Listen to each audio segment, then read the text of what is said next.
ना जाने कैसी कशमकश है, बहुत खोई हुई, कैसे सही होगा सब, यही सोच रही थी। मम्मी ने आवाज़ लगाई, अरे सरिता उठ जा, स्कूल नहीं जाना क्या? मुझे भी काम पर जाना है, तेरे लिए अगर बैठी रही तो मालिक मुझे काम से निकाल देंगे। मम्मी एक फैक्ट्री में काम किया करती थी, पापा के जाने के बाद मम्मी ने ही हमें संभाला। हम 6 बहन भाई हैं। जब मैं 10वीं कक्षा में थी तब पापा की कैंसर के कारण देहांत हो गया था। जैसे तैसे 12वीं पास की और सोचा घर के हालात सुधारने के लिए जॉब की जाए। मैंने एक प्राइवेट स्कूल में पढ़ाना शुरू किया। मैं बच्चों को ट्यूशन भी दिया करती थी।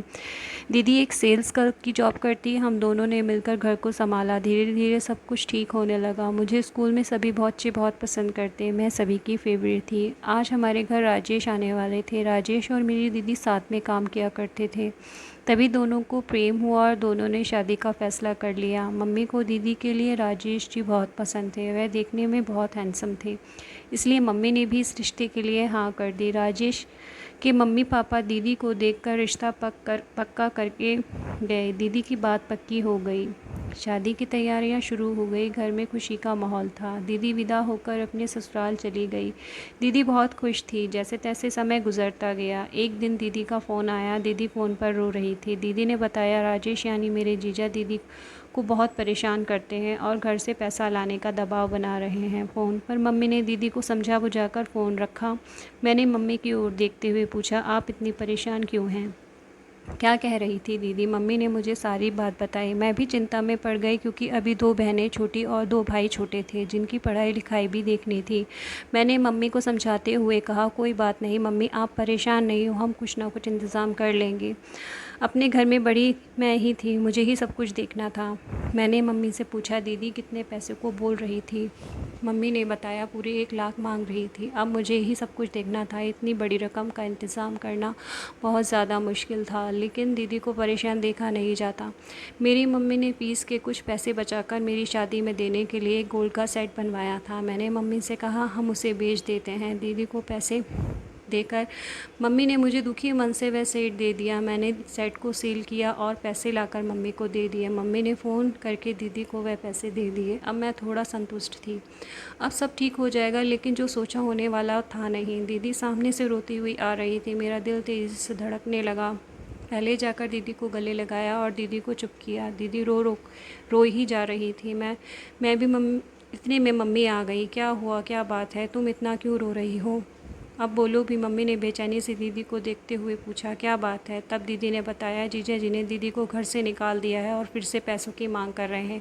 मेरा दिल तो मानो वहीं बैठ गया। अब मैं कहाँ से इतने पैसों का इंतज़ाम करेंगे? मैंने अपने को संभालते हुए दीदी को समझाया और उन्हें चुप किया, लेकिन मन में सिर्फ यही बात चल रही थी कि अब कहाँ से पैसों का इंतज़ाम किया जाए, कहाँ से आएंगे इतने पैसे। उनकी मांग और बढ़ गई थी। मैं स्कूल के स्टाफ रूम में बैठी सोच रही थी, तभी मेरे कंधे पर नीतू ने हाथ रखा। मैं घबरा गई। अरे क्या बात है सरिता, इतनी उदास और परेशान क्यों हो? नीतू मेरी अच्छी दोस्त भी थी, हम दोनों ने स्कूल भी साथ किया और नौकरी भी। अरे कुछ नहीं नीतू, कोई बात नहीं। नीतू ने फिर पूछा, अरे मुझे बताओ क्या बात है?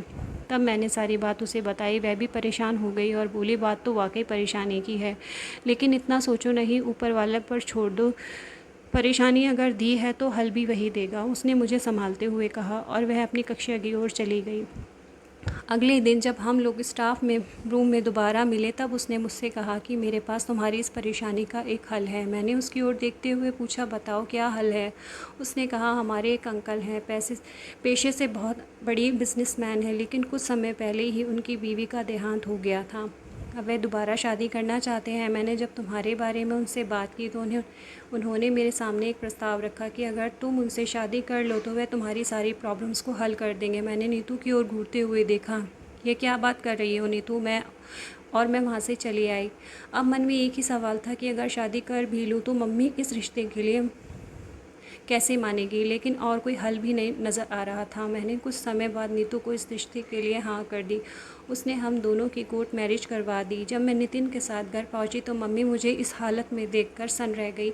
मम्मी ने कुछ नहीं कहा। मैं नितिन जी को दूसरे कमरे में बैठाया और मम्मी का हाथ पकड़ दूसरे कमरे में ले गई, जहाँ मम्मी मुझ पर बहुत गुस्सा हुई और रोई भी। मम्मी बोली, तुमने अपनी उम्र से 2 गुना बड़े इंसान से शादी कर ली। फिर मैंने मम्मी को समझाया, अपने छोटे भाई बहन भी दिखाए। कहा, मम्मी इन सभी की जिम्मेदारी नितिन ने ली है। और नितिन ने किया भी वैसा ही। नितिन जी अच्छे और शरीफ इंसान थे। उन्होंने मेरे बहन भाइयों को अच्छे स्कूलों में एडमिशन करवाया और मेरा भी बहुत ख्याल रखा। कहते हैं ना, रिश्ते उम्र देखकर नहीं बनते, संस्कारों से बनते हैं, और ऊपर वाले ने नितिन जी को बहुत अच्छे संस्कार देकर भेजा है। आज मैं नितिन जी के साथ बहुत खुश हूँ। नितिन जी की 2 बेटियां हैं, सपना और सोनल। दोनों ही पापा की बहुत लाडली हैं। मैंने भी कभी उन्हें सगी बेटियों से कम नहीं समझा। एक दिन मैं कमरा साफ़ कर रही थी, मुझे बिस्तर से एक मोबाइल मिला। मैंने पूछा, ये मोबाइल किसका है और कहाँ से आया है? सपना ने सोनल की ओर देखते हुए कहा, ये सोनल का है। मैंने अपनी सफाई में कहा, नहीं मम्मी, ये मेरा मोबाइल नहीं है। लेकिन मम्मी ने मेरी एक ना सुनी और मेरे मुंह पर ज़ोर से थप्पड़ मारा और मोबाइल लेकर कमरे से चली गई। मेरी बहन अपना मोबाइल मेरे पास रखती थी जिससे मुझे उस पर शक ना हो। उसके बाद मम्मी ने मेरा कॉलेज जाना बंद कर दिया और मुझसे बहुत ज़्यादा नाराज़ रहने लगी। जब पापा ने पूछा, कॉलेज क्यों नहीं जा रही हो, तो मम्मी ने कह दिया, पेपर होने वाले हैं, घर पर रहकर ही तैयारी कर रही है, आप परेशान ना हो, मैं सब देख लूँगी। एक दिन पापा ने मम्मी से कहा, सपना की माँ, सपना के लिए मुझे सुरेश ने बात की है। सुरेश मेरे पापा के दोस्त हैं। वह अपने लड़के नीरज का रिश्ता मांग रहे थे सपना दीदी के लिए। मम्मी ने भी इस रिश्ते के लिए हाँ कर दी और दीदी की मर्ज़ी जानकर इस रिश्ते को कर दिया। लेकिन अब दीदी उस लड़के को पसंद नहीं करती थी। मम्मी ने दीदी को बहुत समझाया लेकिन वह मम्मी की बात नहीं मानी। उसी समय मम्मी को समझ आ गया था कि मैं सच कह रही थी। अब मेरा कॉलेज जाना शुरू हो गया था क्योंकि सारी सच्चाई मम्मी के सामने थी। अगले दिन मेरी दीदी ने पापा के सामने आकर बोल दिया कि वह अपनी मर्ज़ी से शादी करना चाहती है। किसी भी हाल में वह उनके दोस्त के बेटे के साथ शादी नहीं करेगी। नीरज अभी कोई अच्छी नौकरी पर नहीं था। वह एक प्राइवेट जॉब करता था और एक मिडिल क्लास फैमिली से था। पापा ने उसे समझाया, जो कुछ मेरे पास है सब तुम्हारा ही है, कौन सा मैं अपने साथ लेकर चला जाऊंगा। अब मैं अपने दोस्त को ज़ुबान दे चुका हूँ, इस बारे में मैं कोई बात नहीं करना चाहता। लेकिन दीदी भी अपनी ज़िद पर अड़ी थी। कहने लगी, अगर आप लोगों ने मेरे साथ ज़बरदस्ती की तो मैं फांसी लगा लूँगी, लेकिन किसी हाल में नीरज से शादी नहीं करूँगी। दीदी की बात सुनकर मम्मी बहुत परेशान हो गई। उधर पापा के दोस्त भी शादी के लिए जल्दी कर रहे थे। उनकी तबीयत भी ठीक नहीं रहती थी। वह चाहते थे कि अपनी आंखों के सामने अपने बेटे का घर देखना, लेकिन दीदी मानने को तैयार नहीं थी। एक दिन दीदी कहने लगी, मैं नीरज से कुछ बात करने जा रही हूँ। मम्मी ने कहा, सोनम को साथ ले जाओ, पर दीदी ने नहीं माना और बोली, आप लोग कब तक मुझे इतनी बंदिशों में रखेंगे? शाम तक आ जाऊंगी, कहीं भागूंगी नहीं।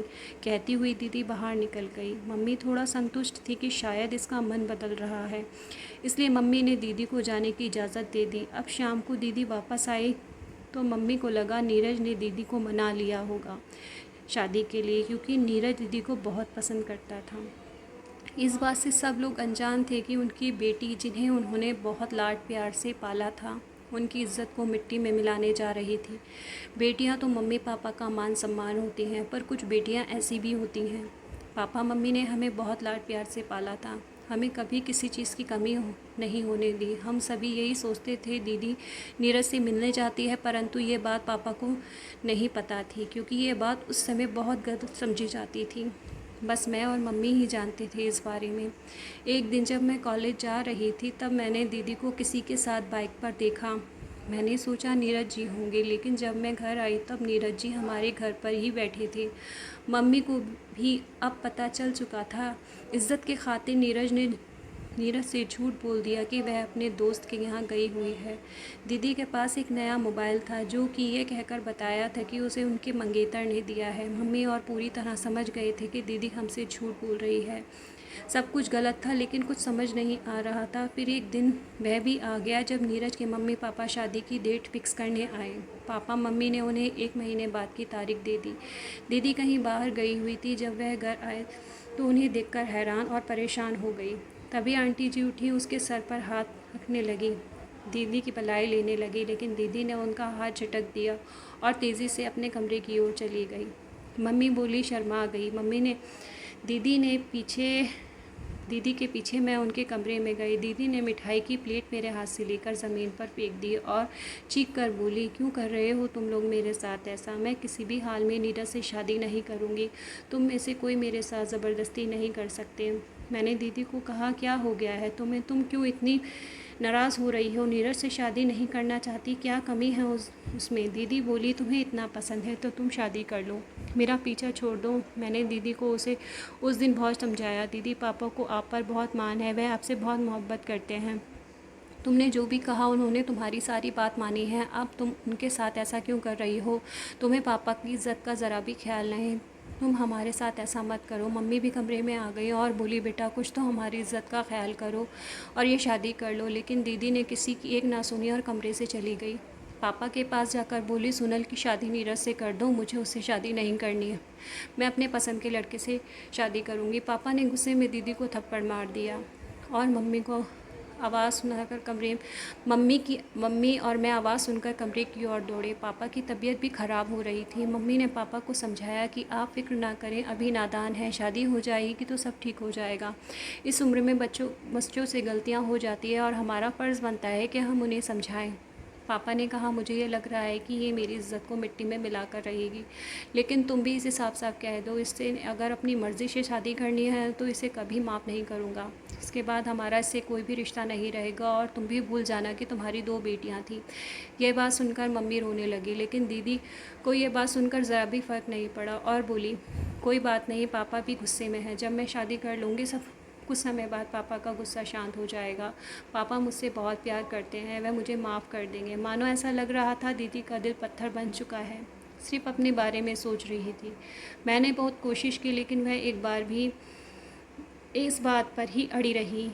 यह बात जब नीरज को पता चली तब नीरज ने दीदी से कहा, तुम शादी करने के लिए क्यों मना कर रही हो, अगर तुम्हें मुझसे शादी नहीं करनी थी तो तुम इस समय मुझे इनकार कर देती, मैं कभी भी ये रिश्ता नहीं करता। पर अब शादी की डेट फिक्स हो चुकी है, अब मैं किसी भी हाल में पीछे नहीं हट सकता, अब बात मेरी इज्जत पर आ चुकी है। ये कहकर नीरज जी वहाँ से चले गए। तभी मम्मी दौड़ती हुई आई, वह बहुत घबराई हुई थी। बोली, तुम्हारे पापा बेहोश हो गए हैं, हमें उन्हें डॉक्टर के यहाँ ले जाना होगा। हम सभी पापा को लेकर अस्पताल पहुँचे, जहाँ डॉक्टर ने बताया किसी गहरी सदमे के कारण उनके दिल पर असर हुआ है। उस दिन दीदी को लगा शायद वह जो कर रही है वह ठीक नहीं। उसने पापा की तबीयत को देखते हुए शादी के लिए हामी भर दी और मम्मी बहुत खुश थे। अब लग रहा था सब ठीक हो जाएगा। पापा की तबीयत भी धीरे धीरे ठीक होने लगी थी। अब घर में शादी की तैयारियां शुरू हो गई। वह दिन भी आ गया जिस दिन दीदी की विदाई होनी थी। वह बहुत सदमे की हालत में बैठी हुई थी। मेरी कज़न कहने लगी, तुम तो ऐसे मुंह बनाकर बैठी हो जैसे ज़बरदस्ती तुम्हारी शादी कर रहे हो। सच तो यही था, जो लोगों को लग रहा था। मम्मी ने बहाना बनाया और दीदी को वहाँ से लेकर चली गई। अब बारात आ चुकी थी, लेकिन किसी को नहीं पता था अगले पल क्या क़यामत टूटने वाली है। बारात आ गई, सभी बारात देखने चले गए। मैं बहुत खुश थी। पंडित जी ने शादी के लिए दीदी को बुलाया। मम्मी दीदी को लेने कमरे में गई, लेकिन दीदी कमरे में नहीं थी। वह भाग गई थी और घर छोड़ गई थी एक ख़त। यह सुनते ही पापा की हालत बहुत ख़राब हो गई। पापा के दोस्त को पता उनकी फैमिली को यह बात पता चल गई। सब लोग दुल्हन के आने का इंतज़ार कर रहे थे, पर वह अपने पापा की इज़्ज़त उतार कर चली गई थी। पापा रोते रोते कह रहे थे, मुझसे क्या गलती हो गई, ऐसी क्या कमी रह गई थी मेरी परवरिश में जो मेरी इज़्ज़त का नहीं सोचा। अब मैं लोगों को क्या मुँह दिखाऊँगा, सबसे क्या कहूँगा। पापा के दोस्त ने कहा, तुम फिक्र मत करो, तुम्हारी बड़ी बेटी अगर मेरी बहू नहीं बन सकी तो मैं तुम्हारी छोटी बेटी को अपनी बहू बनाऊँगा। पापा ने उम्मीद भरी निगाहों से मुझे देखा। पापा की परेशानी को देखते हुए मुझे शादी के लिए हामी भरनी पड़ी। मेरी शादी नीरज से हो गई। मैं शादी होकर अपने ससुराल पहुंची, लेकिन अभी मेरा इम्तहान ख़त्म नहीं हुआ था। ज़िंदगी भी उन्हीं लोगों का बार बार इम्तहान लेती है जो पहले से ही बिखरे हुए होते हैं। मेरी सास और मेरी नंद ने मेरा कोई स्वागत नहीं किया और बोली, ये घर तुम्हारा नहीं, अपना नहीं है, क्योंकि ये मेरे बेटे ने तुमसे मजबूरी में शादी की है। नीरज जी उस दिन बहुत ज़्यादा रोए थे, क्योंकि वह मेरी बहन से बहुत मोहब्बत करते थे।